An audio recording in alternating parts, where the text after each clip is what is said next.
Idol, paano ba mag-training ang isang athlete? Hirap na ako. So, depende yan eh. Marami tayong sports, di ba? May swimming, may jogging, may running, may sprinting. So, ang training mo, sport-specific, hindi ka gagaling sa basketball kung mag-workout ka. Kailangan mag-practice ka ng basketball. Kaya ka mag-workout para maging explosive ka tumalon, explosive ka sa defense, reaction time. So, may mga certain exercises na para sa explosive jump, like jump squat, like deadlift, like half squat. So, ganun. Sa sprinter, ganun din. Deadlift, jump squat, half jump. Tas talagang sprinting talaga.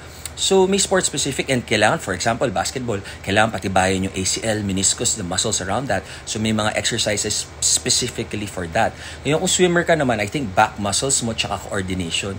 So, maraming sport-specific. Kaya, importante rin, lagi ko sinasabi, o kaya mga personal trainer, o kaya mga nutritionist, o kaya mga physio, malaking tulong sila. Pero kung wala tayong budget, research, tanong-tanong, dapat mag-work sa inyo. Tama kayo, mali ako na si Dr. Do Works.